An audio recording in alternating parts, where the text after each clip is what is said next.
Halo, selamat pagi sahabat Drunska. Bagaimana kabarnya hari ini? Kami doakan selalu sehat ya. Jumpa kembali bersama dengan Christina dalam acara Bincang-Bincang sama Doi, Dr. Unkandang Sapi Solo yang selalu hadir di tengah sahabat Drunska setiap Sabtu pukul 10 pagi. Dan menghadirkan perbincangan seputar kesehatan yang inspiratif dan kaya akan informasi buat sahabat Drunska sekeluarga.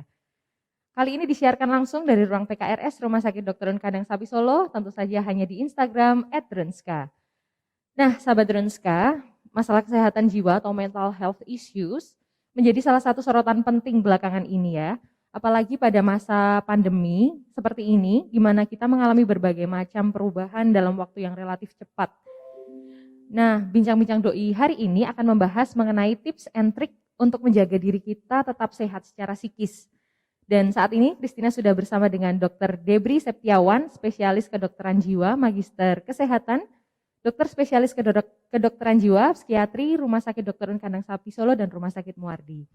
Selamat datang kembali di Bincang-Bincang Doi, Dr. Debri. Selamat bertemu kembali Mbak Christina. Iya, bagaimana kabarnya hari baru ini, Dok? pertama ini atau? Iya, baru pertama kali ini berarti kita nggak bertemu kembali. Tapi sudah Salam jumpa. Iya, tapi sudah berjumpa dengan sahabat Drunska beberapa kali ya, Dok ya. Cukup banyak ya, mungkin sudah lebih dari 3 kali ya mungkin. Sudah lebih dari 3 kali ya, Dok. Mungkin boleh menyapa sahabat Drunska di rumah, Dok. Salam sehat semuanya ya. Oke, sahabat Drunska juga bisa ikut berpartisipasi dengan share, like, dan memberikan komentar atau pertanyaan seputar tema yang akan kita perbincangkan hari ini. Selain berkesempatan dijawab langsung dengan Dr. Debri, juga akan ada giveaway menarik buat sahabat Drunska yang beruntung. Jadi langsung aja kita mulai obrolan kita seputar tips menjaga kesehatan mental ini ya, Dokter ya. Dan mungkin sebagai pembuka bisa dijelaskan, Dok, seberapa gentingnya masalah kesehatan jiwa ini sehingga perlu untuk kita semua waspadai, Dok. Oh iya, genting pakai banget mungkin ya. Genting pakai banget ya, Dok ya. Ya, karena dampaknya akan sangat besar. Jadi seperti kita tahu sekarang bahwa masyarakat itu ada namanya sick society ya, masyarakat yang sedang sakit. Seperti kita tahu di media sosial, mungkin netizen 062 dari survei Google menyampaikan termasuk yang kurang sopan gitu ya. Mau tidak mau kita juga kaget juga karena kita kan terkenal bangsa yang ramah tamah, beretika, religius, berbudaya yang luhur, berbudaya. Apa yang berubah gitu ya? Kemudian kalau dulu misalnya zaman saya kecil ya, itu kalau pergi sekolah walaupun TK itu orang tua ayem ya, nggak usah ditemenin karena masyarakat yang menjaga. Jadi misalnya mau nyebrang jalan atau ada apa gitu, orang tua itu beranggapan semua anak itu anaknya dia akan berusaha menjaga, menolong. Tapi kalau sekarang tidak, orang tua akan was-was kalau anaknya dibiarkan sendiri. Kadang misalnya naik ojek online pun ngecek sana ngecek sini, berarti ada sesuatu yang salah. Apa yang salah itu? Nah, itu akan ada kaitannya dengan masalah kejiwaan. Nah, ketika masalah kejiwaan ini berlanjut, tentu saja akan menjadi gangguan jiwa. Nah, untuk anak-anak muda sekarang, mereka mudah sekali masuk ke dalam gangguan kecemasan, itu kasus yang cukup banyak. Kemudian depresi, ya, sehingga angka-angka yang kita lihat seringkali terjadi itu adalah kasus-kasus di mana ada tindakan, kalau sekarang seringkali anak-anak muda sekarang itu gampang menyakiti diri sendiri, istilah kerennya self harm ya. Dan sekarang sulit melihatnya karena cenderung mereka melakukan di tempat-tempat yang tertutup sehingga orang nggak tahu. Bahkan orang tua sendiri pun nggak tahu kalau mereka misalnya melakukan self harm. Dan tentu saja kalau ini akan terus berlanjut, kita bisa lost generation. Jadi generasi kita tuh akan kehilangan generasi yang potensi. Jadi kalau misalnya kita berbicara analogi ya, misalnya kencing manis saja ya. Jadi misalnya orang punya faktor resiko kencing manis, kemudian dari kecil pola hidupnya tidak sehat, dewasanya bisa saja dia terkena kencing manis sejak usia muda gitu ya. Gangguan jiwa juga sama. Jadi seringkali orang itu berpikir gangguan jiwa itu hanya masalah psikologis, bukan, itu masalah biologis.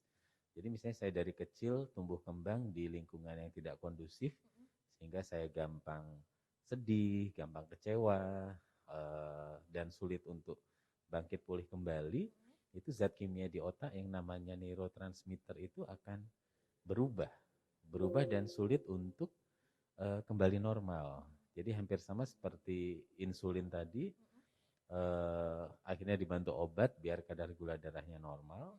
Sama juga akhirnya ketika gangguan jiwanya sudah berat harus dibantu obat agar zat kimia atau neurotransmitter di otaknya itu kembali normal. Nah itu juga yang membedakan antara psikolog sama psikiater. Kenapa sih psikiater itu basicnya harus dokter? Jadi sekolah dulu 6 tahun, terus sekolah lagi 4 tahun, baru bisa jadi psikiater. Karena tadi sudah terjadi perubahan biologis. Jadi kalau psikolog mungkin akan sangat membantu dalam minat, bakat, pengembangan diri, tapi kalau sudah sampai ada perubahan gangguan jiwa, di saat itulah seorang psikiater yang kita nyebutnya spesialis kedokteran jiwa berperan dalam memberikan obat untuk membantu menyeimbangkan dulu zat-zat kimia yang ada di otaknya itu. Jadi zat kimia yang di otak ini berperan penting ya dok ya dalam suatu kesehatan mental seseorang ya dok ya. Iya, jadi sebenarnya kita tuh harusnya tumbuh kembang kita itu dalam suasana yang harmonis. Harmonis, saya katakan harmonis bukan berarti senang terus. Karena kalau senang terus juga nggak baik. Nanti kemampuan dia untuk menghadapi stresor tuh jadi lemah, jadi rentan. Jadi ada senangnya, ada sedihnya, ada kecewanya, tapi ada penuh harapannya. Ada gembira, ada susah gitu. Jadi memang harus seimbang sehingga zat-zat kimia di otak kita dan otak kita sendiri itu berkembang. Tujuannya apa? Sesuatu yang harmonis itu agar kita menjadi adaptif. Karena kita kan hidup di dunia ini banyak tantangannya. Kita nggak berbicara surga ya. Yeah. Nah, otomatis kita memerlukan manusia yang adaptif. Nah, tumbuh kembang yang penuh dengan harmonisasi tadi akan menciptakan manusia yang adaptif. Ya. Kalau sekarang kan generasinya nyebutnya generasi stroberi karena rentan ya. Oh, jadi sebutannya generasi stroberi ya dok ya? Sebutannya kayak itu minumannya. Ya, jadi karena rentan tadi ada apa sedikit, istilahnya sekarang lagi tren healing gitu. Padahal sebenarnya kurang tepat juga istilah healing itu kan artinya penyembuhan. Kalau dalam kedokteran namanya kuratif. Berarti orang itu sakit dulu, baru disembuhkan. Nah jadi padahal mungkin yang dimaksud oleh masyarakat yang dimaksud dengan healing itu adalah memulihkan. Jadi kan ada namanya rehabilitatif, ada namanya atau preventif, mencegah agar tidak sakit. Ya. Atau mungkin juga promotif, jadi meningkatkan kesehatan jiwanya. Nah kalau sudah punya masalah kejiwaan atau sakit jiwa ya mungkin istilah healing itu tepat baru pas, ya, baru tepat. Ya. Oh, karena stres terus habis itu piknik itu nanti. Itu namanya memulihkan dulu, pemulihan kita, jangan sampai sakit, istirahat gitu kan. Oke dok, terus kalau misalkan dok, untuk seorang anak agar terbentuk mental yang kuat dan adaptif di tengah masyarakat yang perubahannya berbagai macam dan perbedaannya juga berbagai macam seperti itu, apa yang peran orang tua ini seperti apa dok? Sebaiknya dok? Sebenarnya waktu kita itu kan hanya 24 jam, setiap orang punya waktu yang sama ya 24 jam. Bagaimana mengelola waktu 24 jam itulah kuncinya.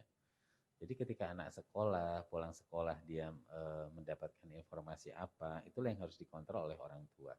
Dan peran orang tua yang paling penting itu adalah ketika anak itu usia sampai 8 tahun itu mereka tuh imitasi, mencontoh orang dewasa. Harusnya contoh paling baik itu adalah orang tua. Nah kalau di sekolah mungkin dia bisa melihat guru-gurunya. Nah tapi sekarang orang tua bisa digantikan oleh YouTube, Netflix atau apa gitu, media sosial.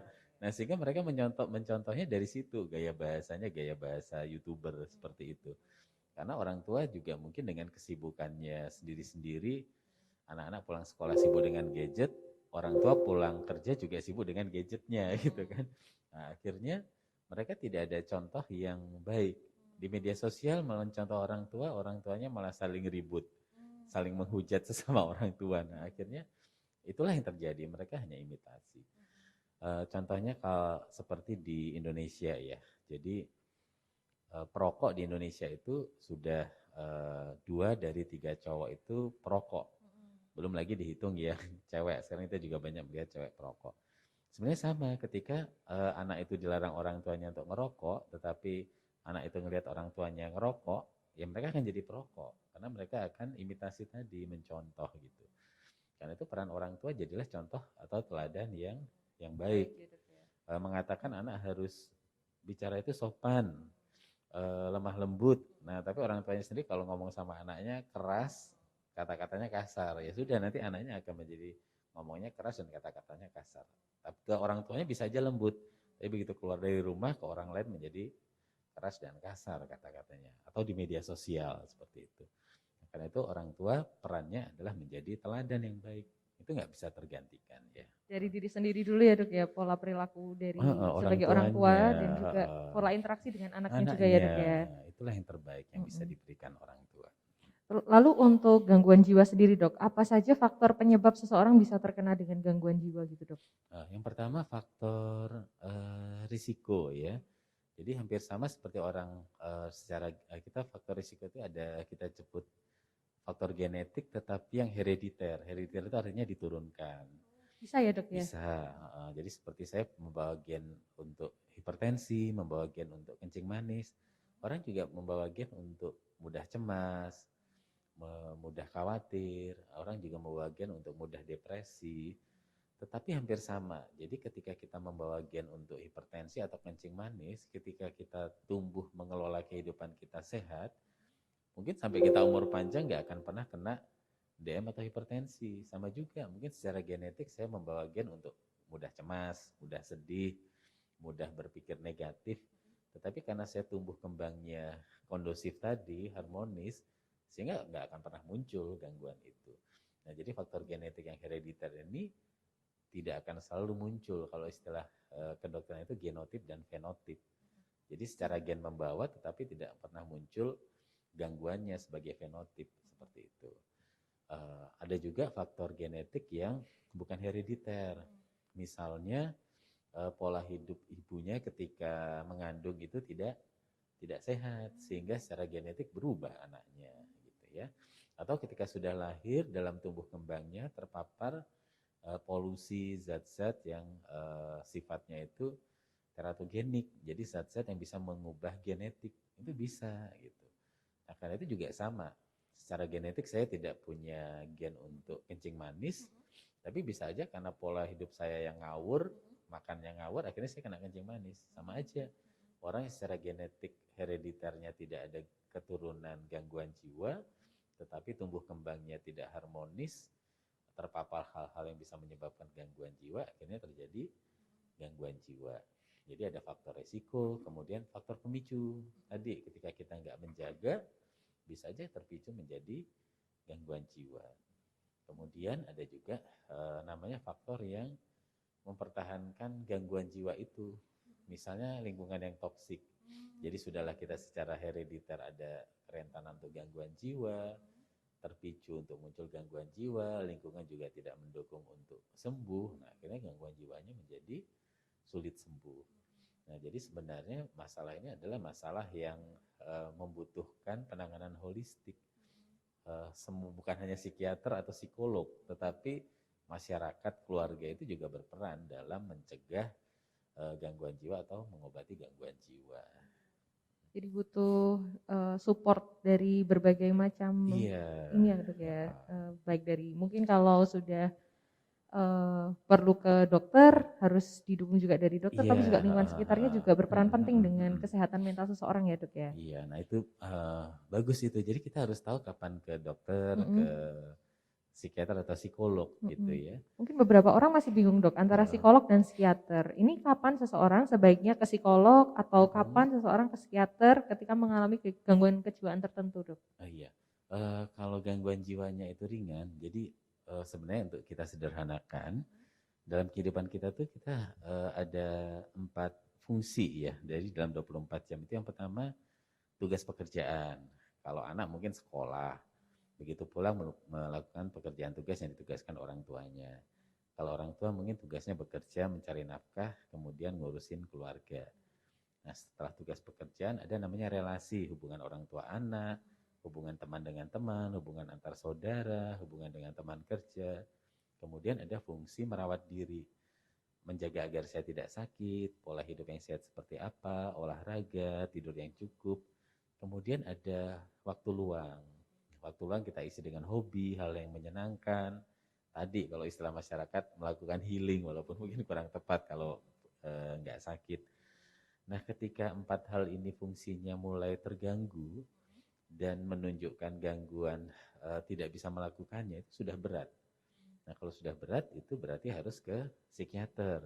Karena mungkin zat kimianya itu sudah berubah, karena itu dia sulit untuk bangkit, untuk berfungsi normal itu sulit. Kita menyebutnya hendaya.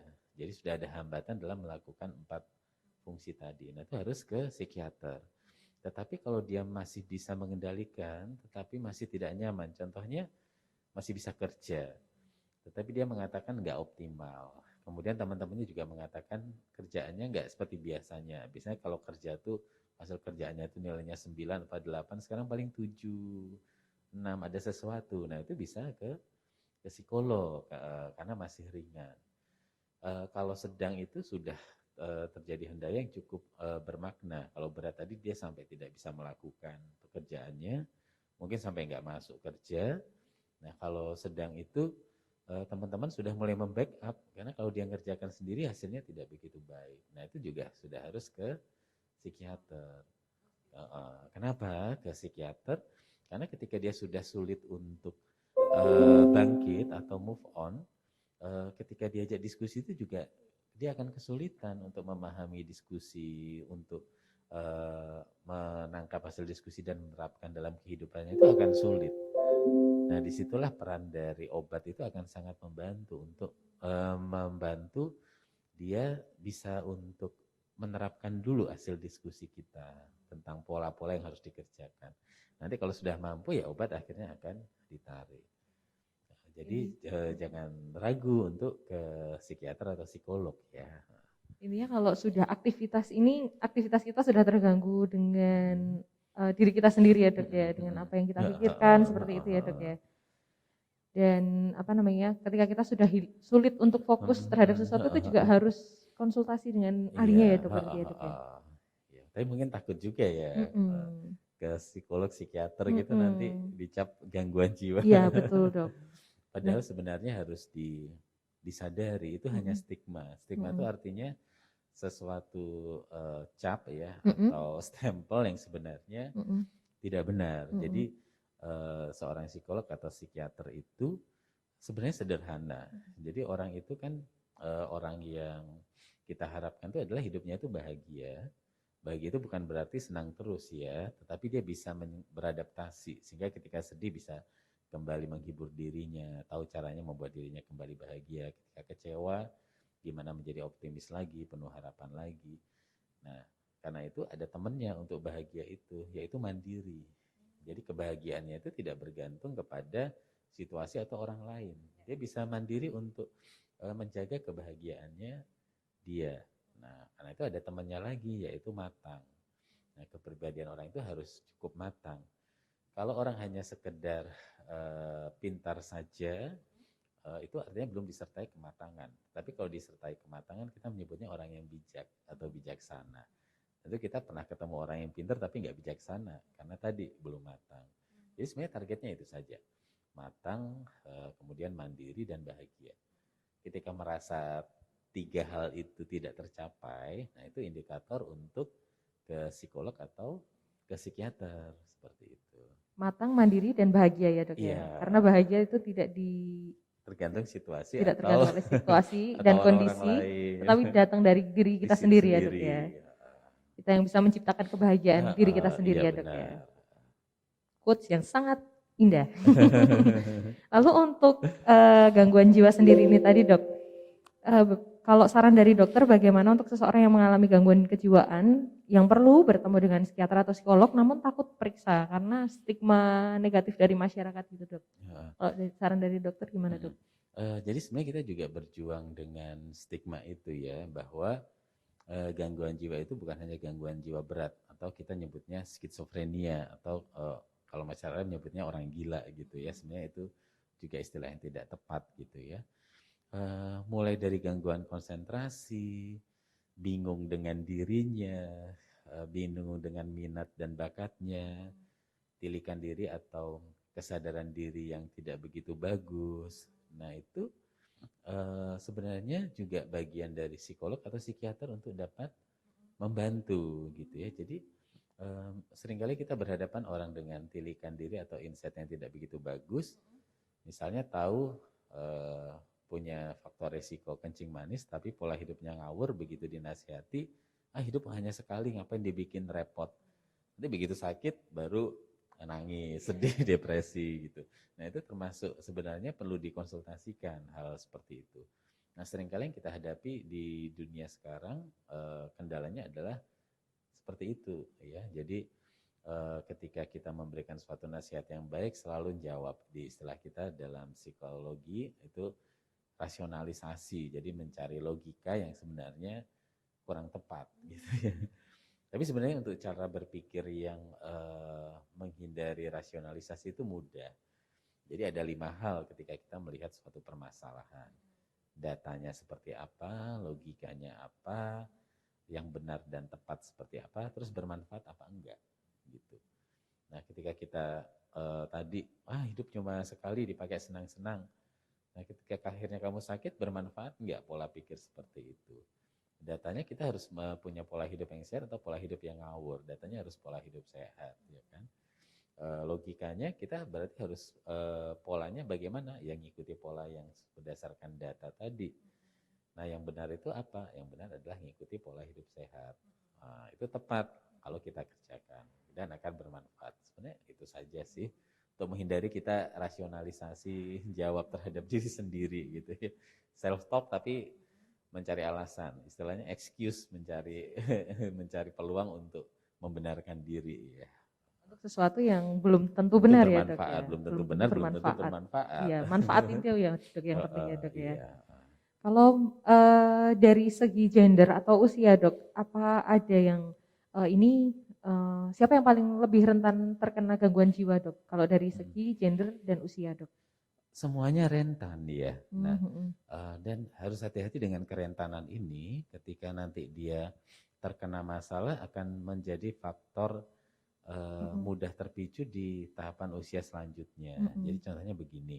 Tadi seperti saya katakan, usia sampai 8 tahun itu benar-benar berpikirnya itu konkret, melihat contoh.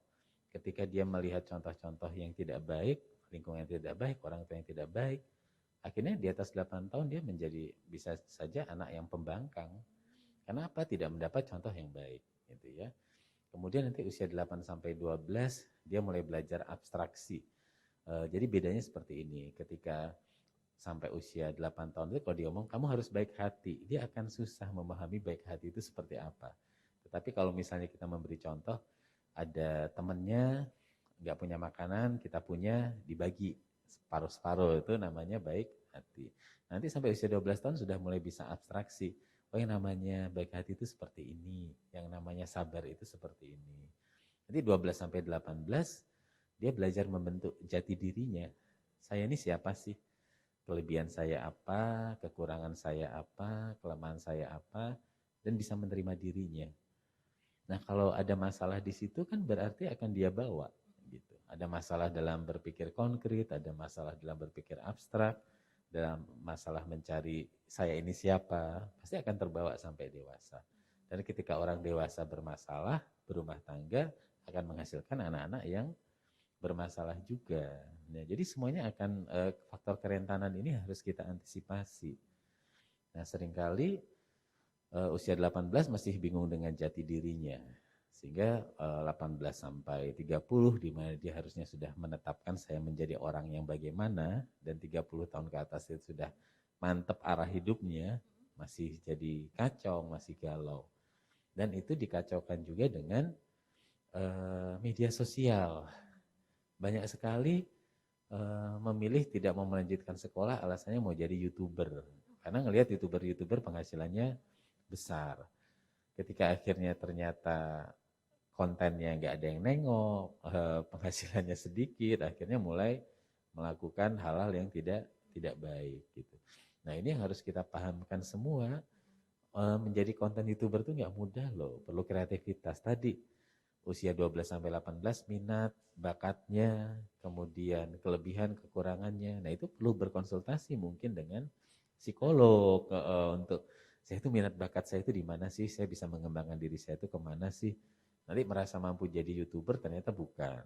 Nanti minat dan bakatnya cocoknya jadi angkutan, ngurusin uang orang gitu ya. Nah, jadi setiap periode usia itu ada faktor risikonya sendiri-sendiri kalau misalnya di sana tidak diterapkan pola yang sehat gitu. Jadi semuanya bisa kena berisiko. Orang usia dewasa juga bisa, anak-anak juga bisa. Karena itu memang harus dilihat secara holistik. Jadi kita mulai dari kecil sampai kita nanti tua nanti harus bisa mengelola hidup kita agar bahagia, mandiri, dan matang. Agar bahagia, mandiri, dan matang. Kembali lagi itu ya dok ya. Iya. Lalu dok, kalau untuk yang biasanya dokter Debri alami nih dok, bagaimana gejala awal dari seseorang terkena gangguan jiwa dok? Iya. Yang pertama yang mudah dua aja untuk dimudahkan. Yang pertama dirinya sudah merasa terganggu. Saya ini kenapa sih ya kok saya kayak gini?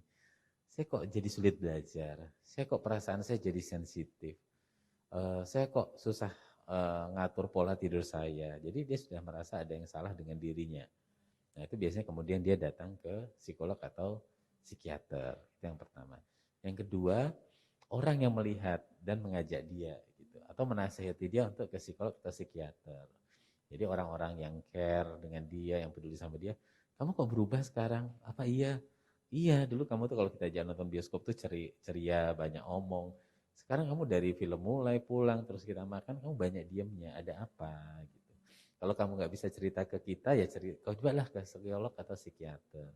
Nah, jadi bisa saja dari dirinya sendiri atau orang lain yang menyampaikan gitu. Atau ada juga orang lain yang memaksa ya. Kadang ada situasi tertentu untuk gangguan jiwa berat, kan dia sudah nggak mau benar-benar keluar kamar gitu, sehingga harus dipaksa oleh orang-orang yang peduli dengan dia untuk datang ke psikolog atau psikiater gitu.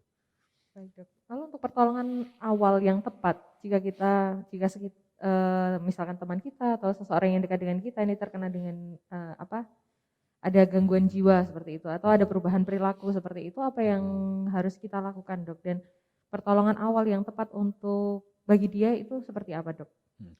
Karena itu kita harus membiasakan diri untuk mengenali diri kita, kemudian untuk menyayangi diri kita.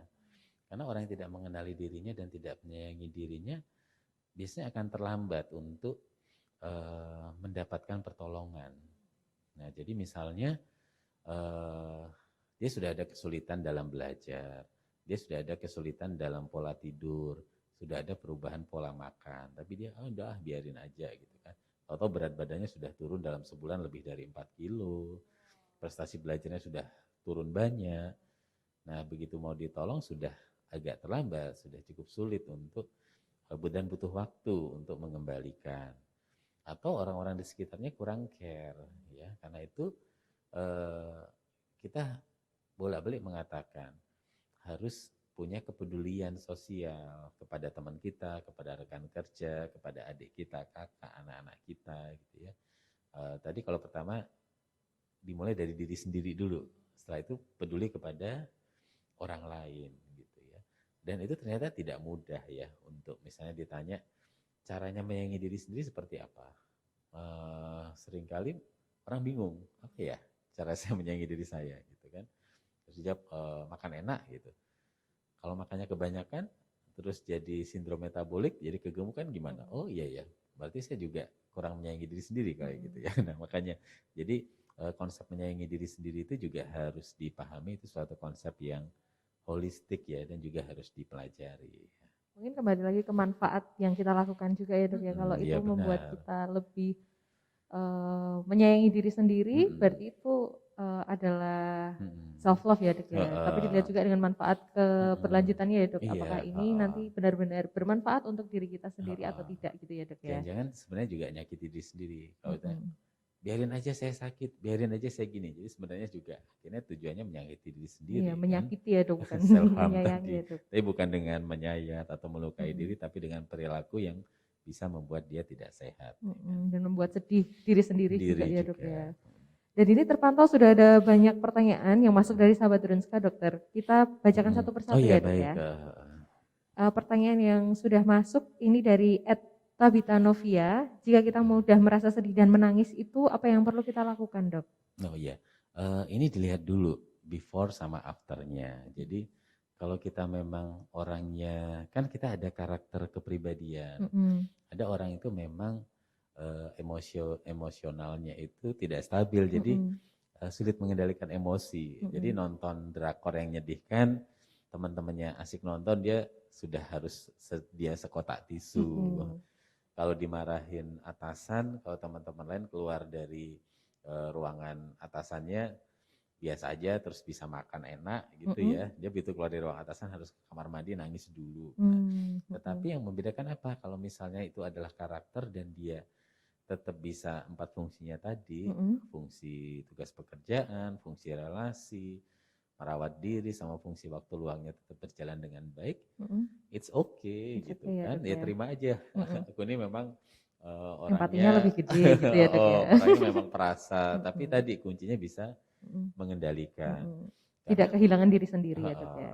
nah tetapi kalau itu adalah suatu perubahan, sebelumnya dia adalah orang yang ceria, karakternya memang senang ngobrol, tahu-tahu menjadi sedih terus, gampang menangis, terus dia merasa biasanya kata-katanya, aku kok berubah sih ya, aku kok bukan aku yang dulu.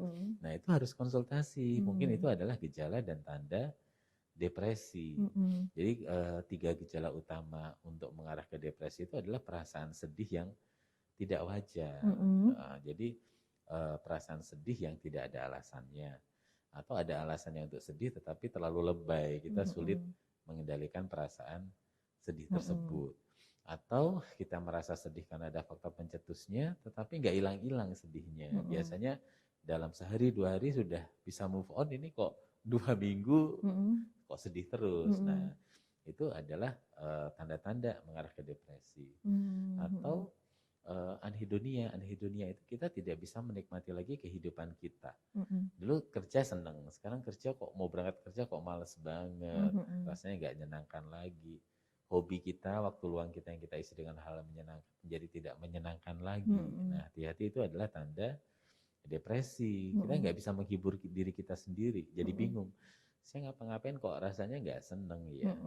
Kemudian yang terakhir anersia. Anersia itu kayaknya sebenarnya nggak ada kerjaan berat secara fisik, tapi kok bawahnya capek, lemes terus. Nah harus hati-hati. Itu 3 gejala utama yang harus diwaspadai mengarah kepada depresi. Nah kalau itu sebaiknya segera konsultasi, karena tadi kalau sudah berat, kadang zat kimianya biasanya terkait dengan depresi itu adalah serotonin. Kadang harus diseimbangkan dengan obat kalau memang sudah susah sekali untuk bangkit. Ya. Jadi perlu bantuan lebih lanjut ya dok. Iya, Jika kesedihan itu berangsur-angsur sudah gitu tidak ya dok ya. terkendali lagi. Tapi ketika sedih terus habis itu bangkit lagi seperti itu gimana dok? It's okay, Okay ya dok ya. Saya juga, kita kan bukan malaikat ya. Psikiater, psikolog juga bisa sedih gitu ya. Misalnya ada murid saya maju mau ikut lomba nasional, ternyata tidak bagus hasilnya. Ya kita berdua sama-sama sedih, sama-sama saling menghibur. Sabar ya, nggak apa-apa, nanti lain kali majunya lebih bagus. Maaf ya dokter ya, nggak apa-apa ya, nanti kita berjuang lagi. Nah itu contohnya sedih, tetapi sedih yang terkendali, membuat kita untuk besok harus lebih baik lagi. Jadi memang ada 2 ya cara kita menghadapi suatu stresor namanya eustress dan distress. Kalau distress itu kita tidak bisa mengambil manfaat dari stresor yang kita hadapi, tapi kalau eustress itu kita mau mengambil manfaat dan berubah menjadi lebih baik lagi. Contohnya tadi sedih karena maju jelek, besok harus lebih siap lagi, harus belajar lagi, harus lebih baik lagi. Oh, Nanti jadi menjadi pemicu kita untuk jadi lebih baik jadi gitu ya, Dok ya. eustress. Sedih karena berbuat kesalahan dosa, bertobat dan menyesal, itu eustress karena membuat kita menyesal dan tidak mau melakukan lagi. Tetapi kebablasan misalnya sedih, merasa bersalah, malah ingin mati saja, merasa dosanya nggak bisa diampuni, itu menjadi distress. Artinya tidak membawa manfaat. Dan malah membawa kerusakan pada diri sendiri ya, Dok membawa ya. kerusakan bagi diri sendiri. Berarti kesedihan itu sebenarnya manusiawi ya, Dok ya. Manusiawi, tetapi harus bijak menyikapinya. Matang tadi menyikapinya. Ya. Dengan kematangan, mandiri, dan bangkit untuk jadi bahagia kembali ya, Dok ya. Baik, Dok. Kemudian pertanyaan selanjutnya dari Pinky Lorenza 18. Ini, halo Dok, saya pasiennya Dr. Debri. Izin tanya, saya mengidap skizoafek sudah 1 bulan ini, belum kambuh rasa cemas dan takut serta gelisahnya. Lalu saat saya tidur sering mata terpejam, tapi seperti tidak tidur, seperti orang gelisah. Cara mengendalikan hal ini bagaimana ya, Dok? Jadi kalau memang skizoafektif itu artinya pola pikirnya sudah terganggu, pola perasaannya terganggu. Nah biasanya kita bantu dengan obat dulu, karena biasanya kita nyebutnya dopamin, serotonin, dan norepinefrin itu sudah sangat tidak seimbang. Nah kalau nggak dibantu obat, dinasehati nanti pulang dari ruang praktek juga sama aja, mikirnya negatif, tidak realistis, tidak logis, perasaannya susah dikendalikan. Jadi biasanya kita bantu obat dulu. Jadi tahap pertama itu adalah menemukan obat yang cocok dulu.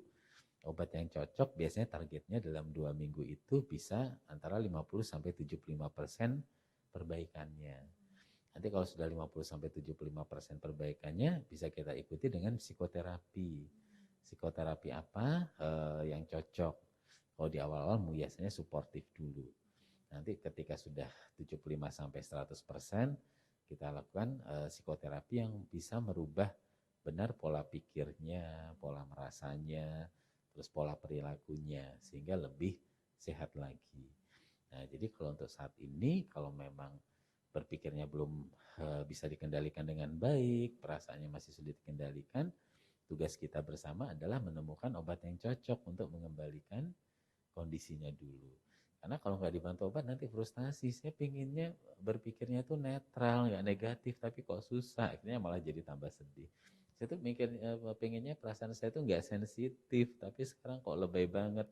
Orang ngomong gini saya sudah sakit banget hatinya, atau nggak ada penyebabnya, atau saya drop banget perasaannya, atau nggak ada apa-apa saya pengennya marah-marah, malah frustasi sendiri. Nah karena itu kita berjuang bersama menemukan obat yang bisa mengendalikan dulu, sehingga nanti bisa ditindaklanjuti dengan mengatur pola pikir, pola perasaan, dan pola perilakunya. Seperti itu. Kemudian kalau ini penyakit gangguan jiwa itu ada apa aja sih, Dok? Ini kan ada skizoafek, terus mungkin yang kita kenal ada depresi atau anxiety, seperti itu. Kalau jadi yang pertama itu ada gangguan mental organik. Gangguan mental organik itu jelas kerusakannya itu pada otak yang misalnya kecelakaan, kepalanya terbentur, kemudian hilang ingatan gitu ya.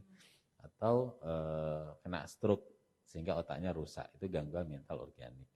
Tetapi ada juga yang karena zat kimia yang tidak seimbang tadi. Kalau itu pada area otak yang mengurus pikiran logis, itu bisa mengarah kepada skizofrenia. Jadi kita menyebutnya ada gangguan waham dan halusinasi atau ilusi. Jadi waham itu pikirannya itu menjadi tidak realistis, tidak logis, bersifat egosentris. Egosentris artinya dia merasa dia benar padahal orang melihat dia salah. Jadi sedunia mengatakan matahari terbit dari timur, dia mengatakan dari tenggara gitu. Jadi itu sifatnya egosentris. Jadi tidak logis, tidak realistis, egosentris, dan dia mengikuti benar perilakunya itu. Dan susah diomongin. Jadi susah diomongin, pola pikir kamu itu salah loh. Dia bilang enggak kok benar, padahal tadi tidak logis dan tidak realistis. Nah itu 5 tanda itu mengarah kepada waham. Kalau halusinasi, halusinasi itu melihat sesuatu yang orang lain tidak lihat. Nah, kalau ilusi ada sesuatu tetapi dia ngelihatnya beda. Jadi misalnya saya melihat Mbak Christina seperti Agnes Monica, nah itu namanya ilusi gitu. Jadi tidak realistis juga, tetapi dalam hal panca inderanya. Jadi atau mendengar sesuatu yang orang lain tidak dengar, atau mendengar sesuatu tetapi ngeresponnya, menangkapnya berbeda.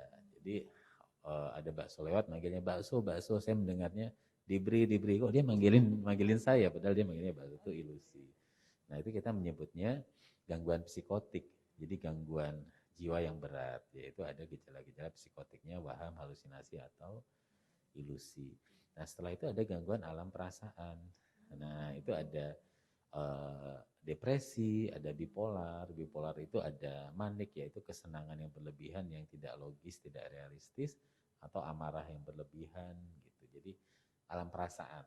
Jadi perasaan kita yang terganggu, kuncinya itu tidak adaptif gitu ya. Sedih yang tidak adaptif, senang yang tidak adaptif gitu ya, marah yang tidak adaptif gitu ya. Kemudian ada gangguan kecemasan. Jadi kalau istilah sekarang overthinking, apa-apa dicemaskan, nanti jangan-jangan seperti ini, jangan-jangan kayak gini, padahal belum tentu terjadi. Atau hal-hal kecil yang tidak perlu dicemaskan. Atau ada juga sebenarnya pikirannya nggak ada sih yang perlu dicemaskan, tapi kok bawaannya rasa cemas terus. Nah itu namanya gangguan anxiety. Di sini juga macam-macam, ada namanya post traumatic stress disorder. Jadi setelah mengalami trauma, sebenarnya traumanya sudah lewat, tapi masih kebayang-bayang terus, masih tidak berani ke tempat-tempat yang mengingatkan pada traumanya, gitu ya. Kemudian nanti ada juga namanya gangguan kepribadian, gitu. Sebenarnya setiap gangguan, setiap kepribadian itu nggak ada yang salah loh ya. Misalnya saya orangnya percaya dirinya tinggi. Nah, jadi ciri kepribadiannya ditandai dengan kepercayaan diri yang tinggi. Tetapi kalau berlebihan sehingga jadi keras kepala, tidak bisa diomongin orang, jadi egois, mau menang sendiri, nah itu menjadi gangguan kepribadian. Atau saya orangnya teliti, terus senang berencana dan mengantisipasi.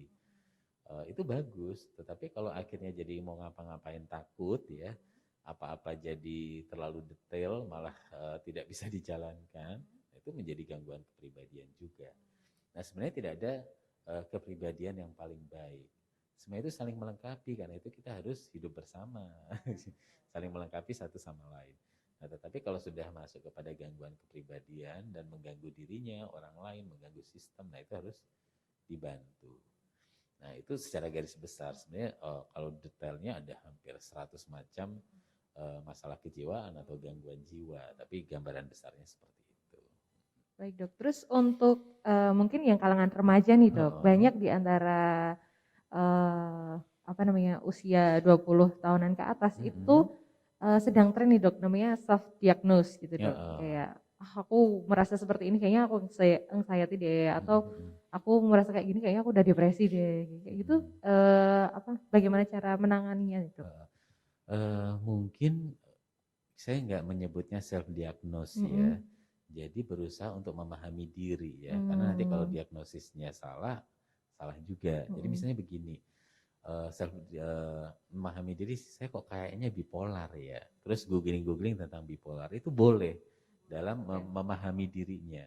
Dan oh ya ini kayaknya mengarahnya ke bipolar. Nah untuk yang mendiagnosisnya nanti harus ke psikiater, harus ke dokter, ya, dok, ke profesional. Karena siapa tahu ternyata dia bukan bipolar.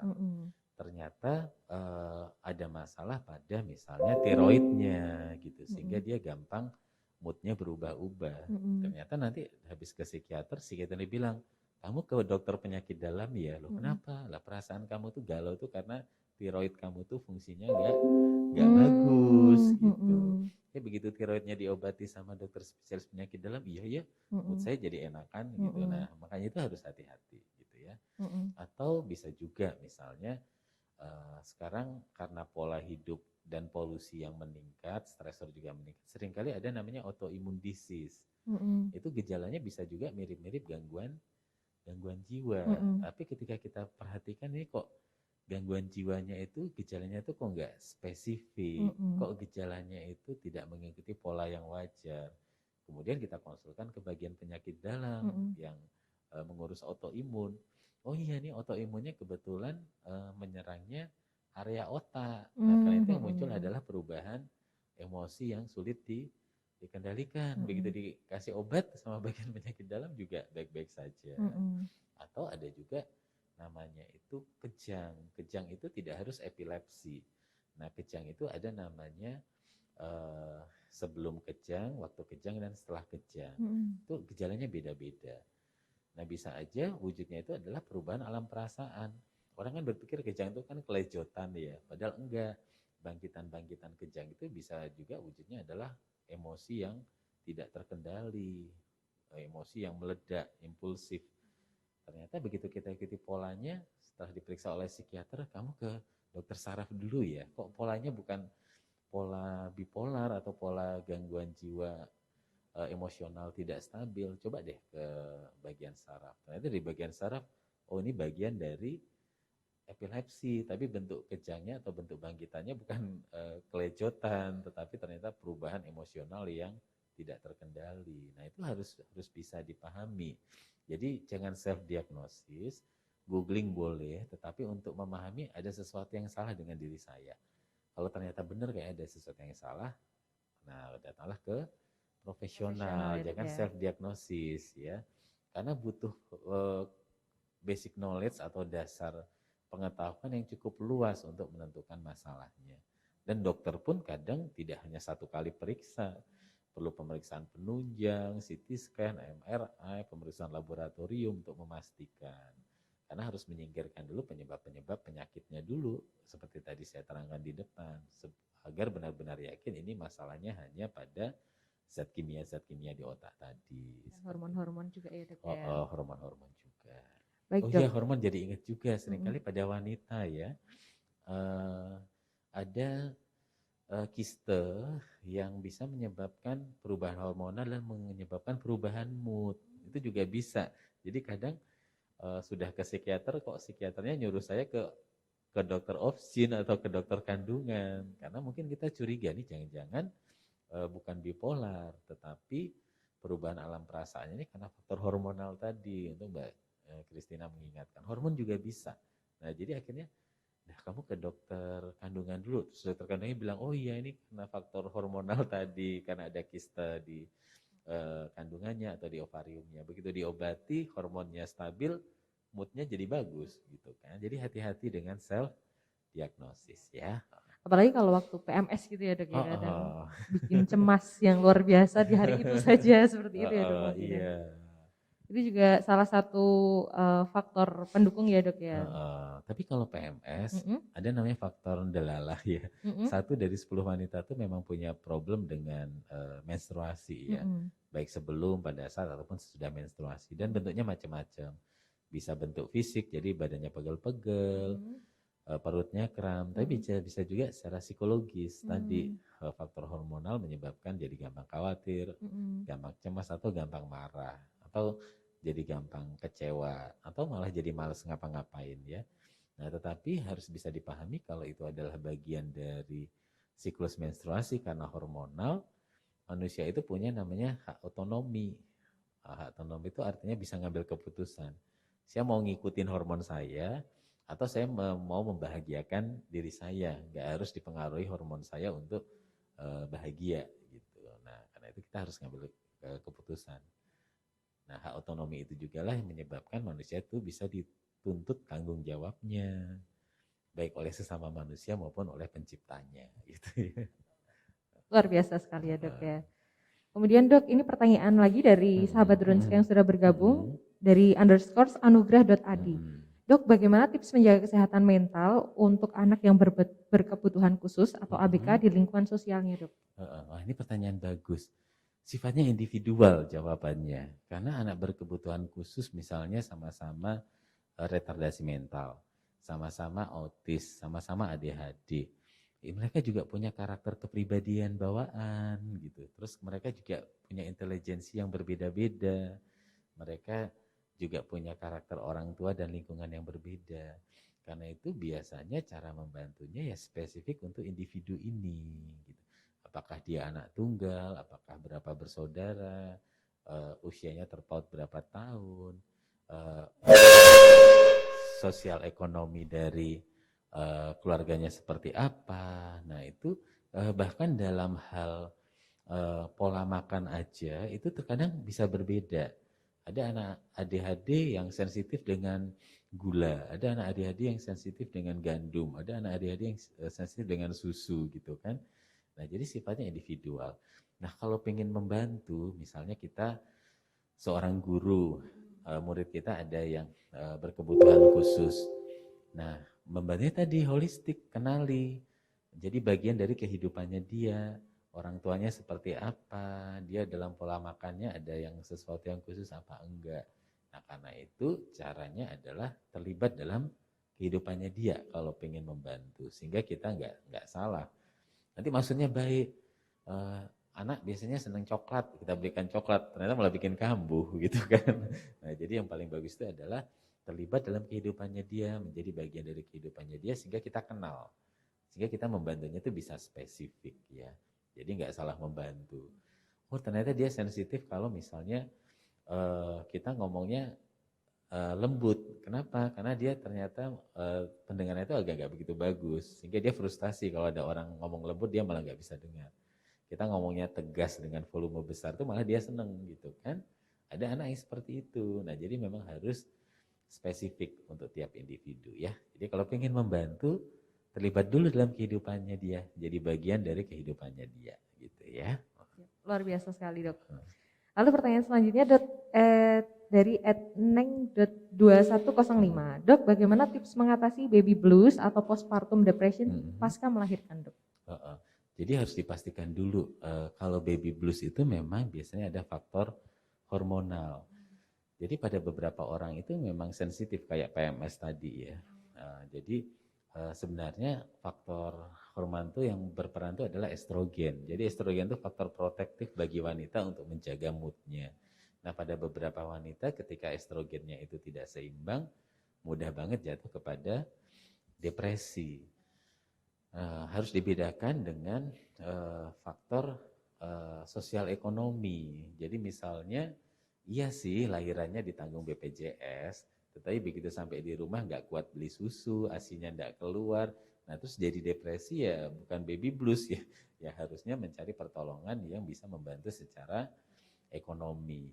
Atau bisa juga misalnya, mohon maaf, anak ini menikah karena kecelakaan, sehingga pernikahannya sendiri sudah tidak menyenangkan. Ketika akhirnya anak ini lahir, dia depresi karena wah gak ada anak. Nanti kalau ternyata kemarin sebenarnya nggak siap untuk menikah, nggak siap untuk punya anak, sehingga akhirnya sedih, ya harus dievaluasi. Mungkin itu bukan baby blues, tetapi lebih mengarah kepada depresi. Jangan-jangan depresinya depresi berat karena faktor-faktor itu tadi. Nah tentu saja faktor pendukung lainnya ya dok. Karena itu paling baik itu adalah berkonsultasi dengan profesional ya, untuk tahu gitu. Ya kalau masalah sosial ekonomi jawabannya ya ada yang membantu secara sosial ekonomi gitu ya. Jadi kalau misalnya dikasih obat antidepresan juga tidak akan membantu banyak ya dok ya. Karena obatnya nanti, beda ya dok. Nanti harus misalnya fasilitas kesehatannya jauh walaupun ditanggung oleh BPJS, uang transportnya mahal malah bikin tambah depresi. Gitu. Jadi harus dievaluasi benar ya, apakah ini memang murni baby blues atau ada faktor sosial ekonomi atau faktor-faktor pendukung lain yang kurang sehingga mengalami depresi atau kesedihan. Ya. Oke, gitu. Terima kasih banyak dok. Ini tidak terasa waktunya sudah hampir habis dok. Nah itu dia sahabat Runska, informasi dari Dr. Debri terkait dengan tips menjaga kesehatan mental. Dan saat ini sudah ada jus segar dari Cafe Diet dok. Iya, monggo segar dicoba beneran. Dok. Dan Christine juga mau beri sekilas info buat sahabat Runska. Selain jus sehat, rumah sakit juga menyediakan layanan catering makanan sehat dari Cafe Diet seperti snack sehat, catering makanan sehat seperti catering untuk diabetes mellitus, hipertensi, kolesterol, asam urat, dan catering sonde. Juga ada makanan pendamping air susu ibu atau empasi, serta kue kering rendah kalori. Komplit kan? Nah, buat sahabat Drunska yang ingin memesan bisa pesan langsung secara offline maupun online dan juga bisa diantar sampai ke rumah juga dengan menghubungi Cafe Diet di nomor 081576393333. Dan menginformasikan juga buat sahabat Drunska yang membutuhkan konsultasi kesehatan termasuk dengan konsultasi kesehatan mental ya, Dok. Ini jangan ragu untuk periksa kepada ahlinya. Kini pendaftaran pemeriksaan bisa dilakukan di rumah dan menggunakan aplikasi Drunska Mobile. Sahabat Drunska bisa mendaftar pemeriksaan di H-1 hingga H-7 hingga H-1 sebelum hari pemeriksaan yang dikehendaki oleh sahabat Drunska. Aplikasi Drunska Mobile dilengkapi dengan notifikasi juga jika ada perubahan jam praktik dokter dan juga dilengkapi dengan redeem point yang bisa ditukarkan dengan hadiah menarik dari rumah sakit, serta juga ada fitur jadwal dan tentunya membuat pendaftaran pemeriksaan sahabat Drunska akan lebih cepat dan mudah. Aplikasi Drunska Mobile bisa sahabat Drunska unduh melalui Google Play Store Android, dan informasi lebih lanjut mengenai aplikasi Drunska Mobile dapat menghubungi nomor layanan pelanggan kami di 0815533000333 atau kunjungi booth Drunska Mobile kami di area Poliklinik lantai 1 basement. Lantai basement 1. Dan Dr. Debri ini tidak terasa waktu perjumpaan kita sudah dengan sahabat Drunska sudah hampir habis ya, Dok. Sayang sekali dan terima kasih banyak untuk edukasi dan informasi yang diberikan siang ini kepada kami semua, Dok. Dan ini ada kenang-kenangan berupa kaos Dr. Un Surakarta. Terima kasih. Dr. Kanang Sapi Solo yang bisa ini bikin langsing warnanya hitam ya. Iya, Dok. Dan mungkin sebelum kita tutup nih, Dok, kepada mungkin ada take home message kepada sahabat Drunska, Dok, mengenai tips untuk stay positif atau mengenai tips menjaga kesehatan mental, Dok, yang bisa dibagikan kepada sahabat Drunska di rumah. Tipsnya adalah kita bukan malaikat, karena itu pola pikir, pola perasaan, pola perilaku yang harmonis tadi harus kita pelihara, tahu caranya menyayangi diri, tahu caranya membahagiakan diri, sehingga targetnya bahagia, mandiri, dan matang. Kemudian ketika merasa ada sesuatu yang salah dengan dirinya, atau ada sesuatu yang salah dengan orang lain yang kita pedulikan, jangan sungkan-sungkan untuk berkonsultasi kepada yang ahlinya atau kepada profesional. Demikian Mbak Kristina. Terima kasih juga, terima kasih Dr. Debri, terima kasih juga buat sahabat Drunska yang sudah setia mengikuti dari awal hingga akhir buat kegiatan Bincang-Bincang sama Doi kali ini. Pemenang giveaway akan diumumkan besok melalui Instagram TV @Drunska, jadi tetap ikuti sosial media kami di Facebook, Instagram, Spotify, dan YouTube kami @Drunska, serta website kami di www.drunska.com. Untuk informasi kesehatan terkini dari Rumah Sakit Dr. Un Kanang Sapi Solo. Terima kasih buat sahabat Drunska yang selalu setia mendukung dan bergabung bersama kami. Selamat melanjutkan aktivitas buat sahabat Drunska sekalian. Jangan lupa tetap mematuhi protokol kesehatan dan terus menjaga pola hidup bersih dan sehat. Tetap semangat, stay positif, dan sehat selalu ya. Saya Kristina, mohon maaf apabila ada salah kata atau salah ucap yang saya sampaikan. Dan sampai jumpa di acara Bincang-Bincang Doi selanjutnya. Bye-bye.